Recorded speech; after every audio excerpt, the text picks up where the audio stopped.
दोस्तों, स्वागत है आपका स्टडी नॉलेज पर। मैं एजे विश्वा और आज हम जानेंगे भारतीय संविधान के सभी अनुच्छेद यानी कि 395 अनुच्छेद जो है मूल संविधान के 395 अनुच्छेद थे, उन सभी अनुच्छेदों को बारी बारी से जानेंगे कि हर एक अनुच्छेद क्या कहता है और कब से कहाँ से अनुच्छेद को क्या बताता है, हम लोगों को उसके बारे में जानेंगे।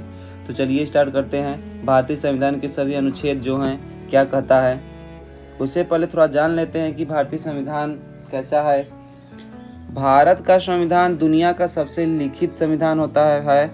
भारत का जो संविधान है, कॉन्स्टिट्यूशन है, दुनिया का सबसे बड़ा लिखित संविधान है। ये भी याद रखिएगा, पेपर में पूछ सकता है कभी कभी कि भारत का संविधान कैसा संविधान है, तो सबसे बड़ा है, दुनिया का, पूरे वर्ल्ड का सबसे बड़ा संविधान है, जिसके अनेक अनुच्छेद हैं। प्रारंभ में इसकी जो संख्या थी अनुच्छेदों की 395 थी, उसके और 22 भाग थे, 8 अनुसूचियां थी। संशोधन के बाद अब इसे 470 अनुच्छेद और 25 भाग और 12 अनुसूचियां हो गई हैं। इसे भी याद रखिएगा कितना हो गई थी। मूल में क्या था, जब मूल संविधान का देखा गया तो उसमें 395 अनुच्छेद थे, 395 अनुच्छेद थे और 22 भाग, जो भाग था वो 22 भाग था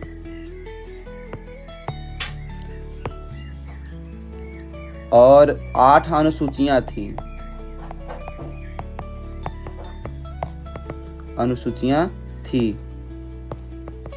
ये याद रखिएगा, मूल संविधान में कितने अनुसूचियां थी, कितने भाग थे, कितने अनुच्छेद थे। सभी अनुच्छेदों की सूची, उनका संक्षिप्त में विवरण इस वीडियो में किया गया है, जो कि अगले आपको बताने वाले हैं। उससे पहले अगर आप इस टॉपिक को समझना चाहते हैं तो इस वीडियो को अंत जरूर देखिएगा ताकि आप अच्छे से समझ सकें। तो चलते हैं, आज स्टार्ट करते हैं भारतीय संविधान के भाग और उनके अनुच्छेद। भाग पहला जो है संघ और उसका राज्य क्षेत्र, यानी जो भाग भारतीय संविधान जो है, इंडियन कॉन्स्टिट्यूशन, उसके जो भाग 1 कहता है, भाग 1 जो है वो कहता है, उसमें क्या बताया गया है, संघ बताया गया है। संघ क्या है, उसकी राज्य की क्षेत्र क्या है। ये जो है अनुच्छेद आपका 1 से लेकर 4 तक का है। ये अनुच्छेद जो है आपका 1 से 4 तक का है। अब जानते हैं भाग 1 क्या है, संघ और उसके राज्य। भारत का नाम और उसका क्षेत्र, ये अनुच्छेद 1 में है, यानी भारत का जो राज्य है वो राज्य और उसके अनुच्छेद के बारे में बताया गया है अनुच्छेद 1 में। नए राज्यों का निर्माण और क्षेत्रीय संशोधन अनुच्छेद 2 से 4 तक किया गया है, यानी जो उसमें के नए राज्य बने थे, निर्माण हुए थे, उसके क्षेत्र का संशोधन जो हुआ था अनुच्छेद 2 से 4 तक किया गया था। और भाग दूसरा में क्या बताता है, नागरिकता, यानी कि जो भाग 2 है वो नागरिकता बताता है, जो अनुच्छेद 5 से 11 तक है। भारत में नागरिकता से जुड़े प्रावधानों को बारे में बताता है। कौन सा भाग, अनुच्छेद भाग 2 अनुच्छेद 5 से लेकर 11 तक भारतीय नागरिकता के बारे में बताता है, किसको नागरिकता मिलेगी, किसको नहीं, कैसे मिली है, कैसे नहीं, सारी जितने भी चीज़ें हैं, प्रावधान है, सब इसी में मिलते हैं, 5 से लेकर 11 तक के। उसके बाद आता है संसद का नागरिकता संबंधित कानून बनाने का अधिकार। जो संसद है, जो भारतीय पार्लियामेंट है, उस पार्लियामेंट में जो संसद जो है नागरिकता के कानून बनाता है, वो सब कुछ इसी में देखने को मिलता है। अब आते हैं भाग 3 में है। मैं आपको छोटा बताऊंगा कि अनुच्छेद कहाँ से कहाँ तक किसमें क्या बोला गया, क्या नहीं बोला गया, उनके संक्षिप्त में। अगर आप लोग इसका पूरा वीडियो जानना चाहते होंगे तो फिर उनको कमेंट बॉक्स में जरूर बताइएगा कि इसका पूरा वीडियो बना दीजिए, तो मैं इसका पूरे वीडियो पे डिटेल में चर्चा कर दूंगा अनुच्छेदों को। अब आते हैं भाग तीसरा जो है मौलिक अधिकार, फंडामेंटल राइट्स, जो है अनुच्छेद 12 से 35 तक है। बहुत कंफ्यूजन इसमें होते हैं कि मौलिक अधिकार जो है कि तो 14 से लेकर स्टार्ट है, तो 12 से क्यों है, इसके बारे में बता रहे हैं, समझा रहे हैं। मौलिक अधिकार जो है भाग 3 में दिया गया है। भारतीय संविधान के भाग 3 में मौलिक अधिकार दिया गया है। उस मौलिक अधिकार में अनुच्छेद 12 से लेकर 35 तक, ठीक, इतना दिया गया है। और उस मूल अधिकार में क्या क्या है, सबसे पहले क्या है, समानता का अधिकार, समता का अधिकार, जो अनुच्छेद 14 से 18 तक दिया गया है। उसके बाद स्वतंत्रता का अधिकार दिया गया अनुच्छेद 19 से 22 तक। शोषण के विरुद्ध का अधिकार दिया गया है, अनुच्छेद 23-24। धार्मिक स्वतंत्रता का अधिकार दिया गया है, अनुच्छेद 25 से 28 तक का। और सांस्कृतिक और शिक्षा संबंधित अधिकार जो है अनुच्छेद 29-30 में दिया गया है। और फिर संवैधानिक उपचारों का अधिकार जो है अनुच्छेद 32 में दिया गया है। ये है भाग 3 में, यानी भाग 3 में आपका है फंडामेंटल राइट, जो कि भाग 3 के अनुच्छेद 12 से 25 तक के 35 के बीच में दिया गया है, जिसमें आपको मैंने बारी बारी बताया 14 से 18 तक का। ठीक, 12-13 जो है इसमें मौलिक अधिकारों की परिभाषाओं को बताया गया है। अब आते हैं चौथा भाग, जो कि नीति निर्देशक सिद्धांत है। ठीक, इसको बोलते हैं DPSP, ये भी याद रखिएगा, DPSP बोलते हैं, DPSP,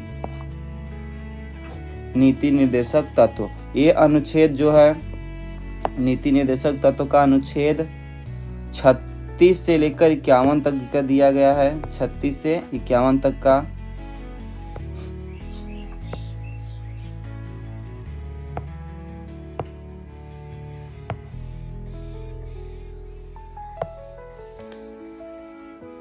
इसमें क्या बताया गया है, अनुच्छेद 36 से 11 तक 51 तक जो दिया उसमें बताया क्या गया है, इसको थोड़ा जान लीजिए।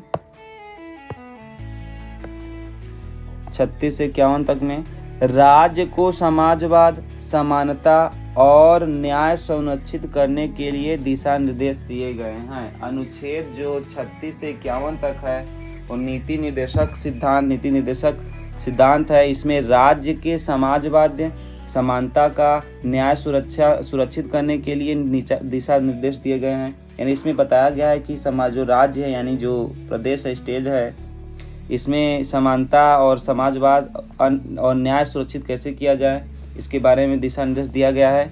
जैसे मान लीजिए समान वेतन हो गया, महिला पुरुष की समानता हो गया, और पर्यावरण संरक्षण हो गया। यानी इसके सभी राज्य के संबंधित सारे जितने भी नियम कानून दिए गए हैं, बताया गया कि इसमें क्या किया चाहिए क्या नहीं, इसी में दिया गया है।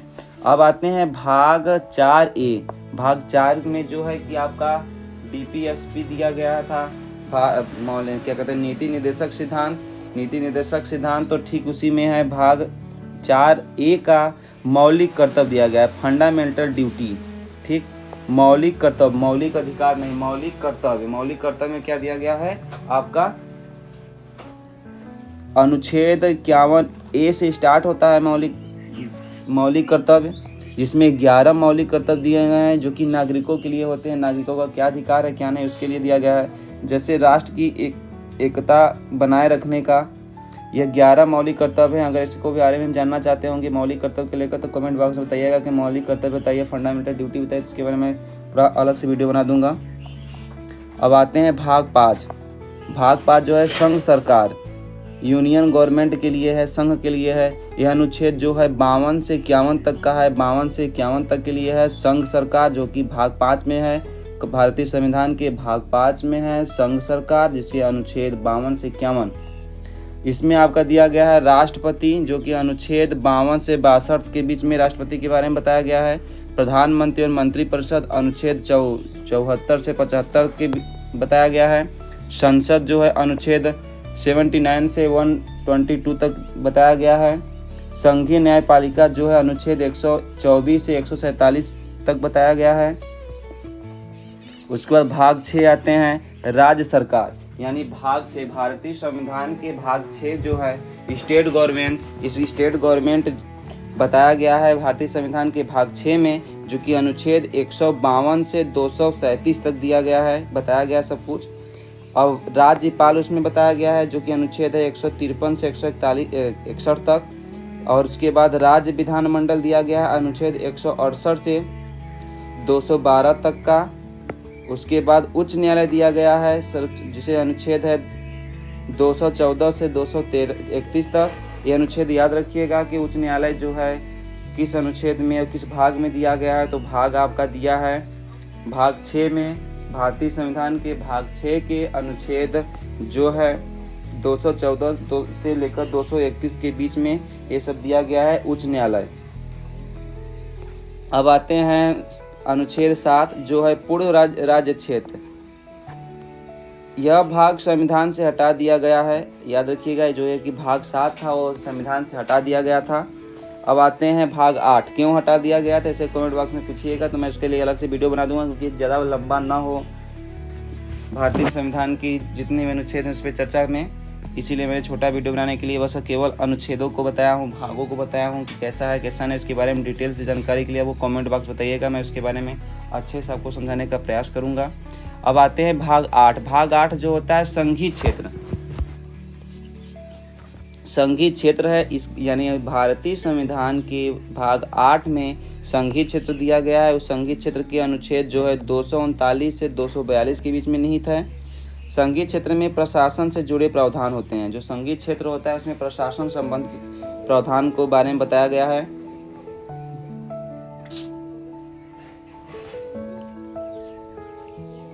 और उसके बाद भाग 9 दिया है, भाग 8 के बाद भाग 9 जो कि पंचायती राज व्यवस्था। यह अनुच्छेद 243 से 243 ओ तक, ये ओ है यानी कि 243 भाग 9 में दिया गया है पंचायती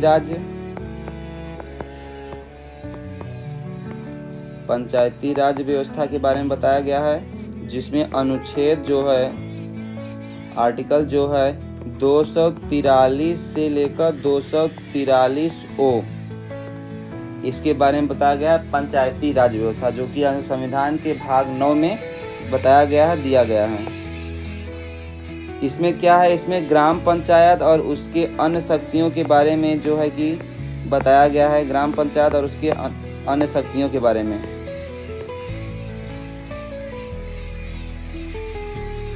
यानी ग्राम पंचायत की जो शक्तियां हैं उसके संबंधित बताया गया है भाग 9 के अनुच्छेद 243 से 243 ओ तक। अब आते हैं भाग 9, इसे बोलते हैं भाग 9 का ही ए, जैसे इसमें ओ तक दिया है ना 243 ओ, इसमें भाग 9 ए का जो है इसमें क्या कहा गया है, भाग 9 ए में शहरी स्थानीय शासन, अर्बन लोकल गवर्नमेंट के बारे में बताया गया है, जो कि अनुच्छेद 243 पी से लेकर 243 जेड जी तक दिया गया है, इसे याद रखिएगा। इसमें क्या बताया गया है, न्यायपालिका या नगर पालिका व्यवस्था और उसकी भूमिका के बारे में बताया गया है। भाग 10 आते हैं अनुसूचित और जनजाति क्षेत्र, यानी अनुसूचित और जनजाति क्षेत्रों के बारे में बताया गया है। भाग 10 जो है भारतीय संविधान के भाग 10 जो है अनुसूचित और जनजातियों का क्षेत्रों के बारे में बताया गया है, जो अनुच्छेद आपका 244 से लेकर 244 ए तक का है। इस क्षेत्रों में प्रशासन और सैन्यता के बारे में बताया गया है, यानी जो यह अनुच्छेद है इसमें प्रशासन के बारे में और इनकी सैन्यता के बारे में बताया गया है। अब आते हैं भाग 11। भाग 11 जो है संघ और राज्यों के संबंधों के बारे में बताया गया है। जो संघ है और राज्य हैं इनमें क्या संबंध रहेंगे इसके बारे में बताया गया है, जो कि अनुच्छेद है भारतीय संविधान के 245 से लेकर 263 के बीच में। इसमें क्या बताई गई है, विधायी शक्तियाँ और विषयों का विभाजन कैसे करते हैं इसके बारे में बताया गया है। अब आते हैं भाग 12 जो है वित्तीय संपत्ति और कराधान के बारे में बताया गया है। भाग 12 में वित्तीय संपत्ति और कराधान, जो कि अनुच्छेद 264 से लेकर 300 ए तक के बारे में बताया गया है इसमें, यानी कि 264 अनुच्छेद 264 से लेकर 300 ए के बीच में भाग 12 के में बताया गया है वित्तीय संबंधित वित्तीय संपत्ति और कराधान, यानी इसमें वित्तीय प्रवृत्ति प्रतिबंध, कर कैसे लगाया जाएगा, कैसे नहीं, संपत्ति का अधिकार कितना होना चाहिए, कैसे नहीं, सारी चीजें इसमें दिया गया है। अब आते हैं भाग 13। भारतीय संविधान के भाग 13 है जो कि व्यापार और वाणिज्य संबंधित प्रावधान दिए गए हैं, अनुच्छेद 301 से लेकर 307 तक का।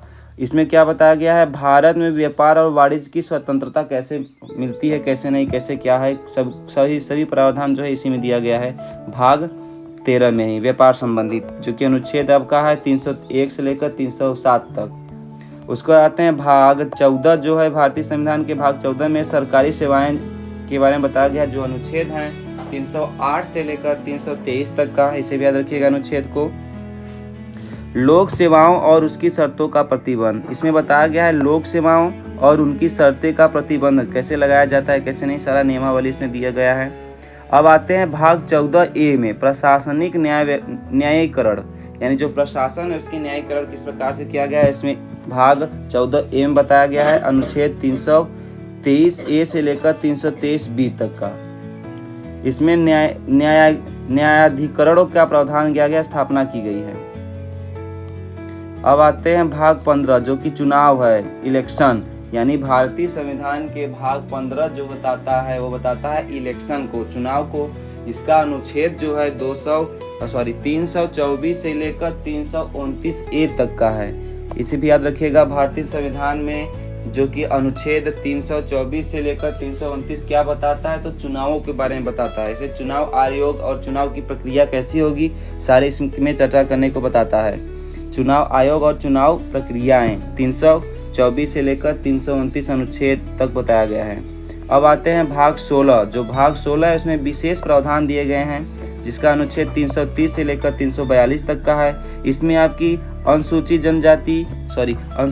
जाति और जनजातियां और पिछड़े वर्गों के लिए विशेष प्रावधान दिया गया है। यानी किसी में अक्सर अनुसूचित जनजातियों को यानी पिछड़े समुदाय को का भी और जनजातियों का भी अनुसूचित के लिए विशेष प्रावधान दिए गए हैं। यानी यह जो कि भाग है 16, भारतीय संविधान के भाग 16 में विशेष प्रावधान दिया गया है अनुच्छेद 330 और 3 से लेकर 342 तक सभी की समानता को देखने के लिए। उसके बाद आते हैं भाग 17। भाग 17 में जो है भारतीय संविधान के भाग 17 में भारतीय संविधान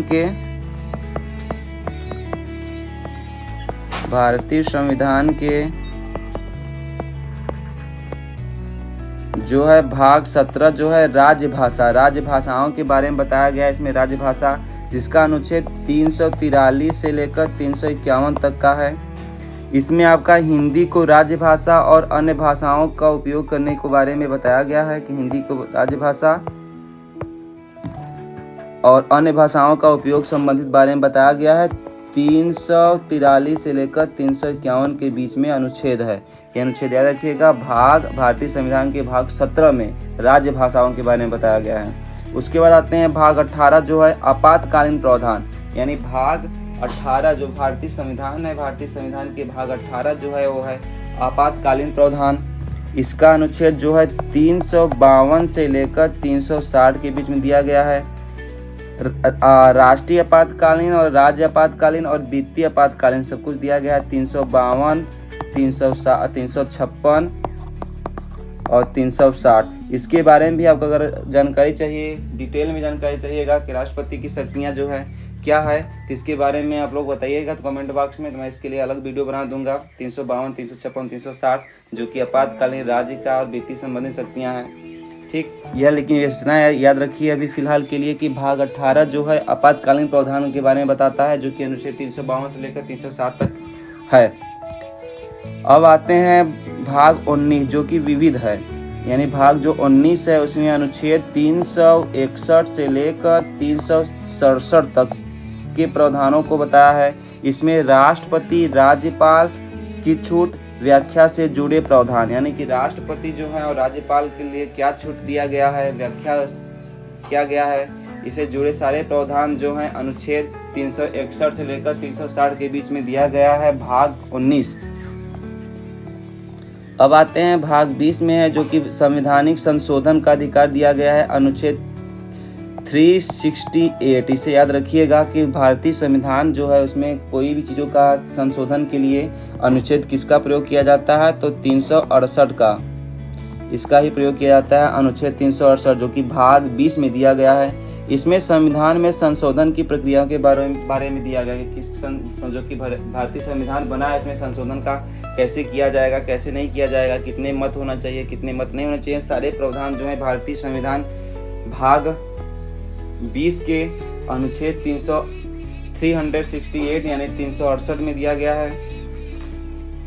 ये भी याद रखिएगा, समझते रहिएगा इसके बारे में डिटेल। जिस भी अनुच्छेद के बारे में आपको डिटेल्स जानकारी चाहिएगा उसके लिए हमें बताइएगा जरूर कमेंट बॉक्स में। अब आते हैं भाग 21 यह जो है अस्थाई और विदेशी प्रावधानों की विशेष प्रावधानों के बारे में बताता है। यानी कि जो 21 है भाग भारतीय संविधान का भाग 21, उसमें अनुच्छेद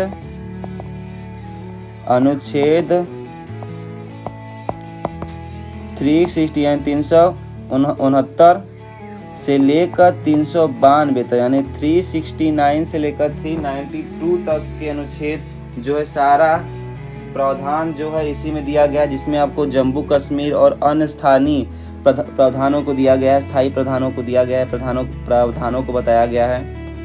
अब आते हैं भाग 22, इसका लघु शीर्षक प्रारंभ और निरस्तर, अनुच्छेद 393 से लेकर 395 तक।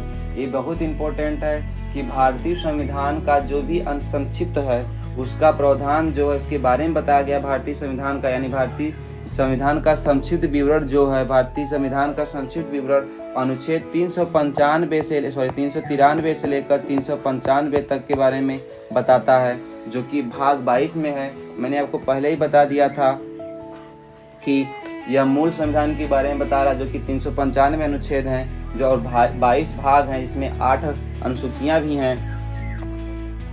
यदि आपको किसी विशेष अनुच्छेद में, जैसे मैंने हमेशा वीडियो के बीच में ही बताते रहे हैं कि अगर आपको किसी विशेष अनुच्छेद के बारे में, चाहे वो आपातकालीन की हो,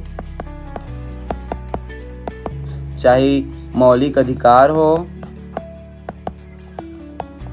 यानी किसी भी अनुच्छेद के बारे में अगर आप अच्छे से डिटेल जाना चाहते होंगे, पूरा विस्तार जानकारी चाहते होंगे किसी भी भाग का, तो हमें कमेंट बॉक्स में ज़रूर बताइएगा, कमेंट करिएगा और बताइएगा कि इसके बारे में बताइए, इसके अनुच्छेद में थोड़ा डिटेल में जानकारी दीजिए, तो उसके लिए बता देंगे। अगर आपको मेरा यह वीडियो अच्छा लगा होगा, काफ़ी सीखने को मिल रहा होगा, तो इसे अपने दोस्तों के साथ शेयर करिएगा, चैनल को सब्सक्राइब करिएगा और आज हमने चैनल को सपोर्ट ज़रूर करिएगा। और आज हमने इस वीडियो में क्या क्या सीखा, इस वीडियो में हमने 395 यानी कि प्रारंभ से जो कि प्रारंभ में संविधान बना था उस संविधान के 395 अनुच्छेदों और 22 भाग और 8 अनुसूचियों के बारे में जाना।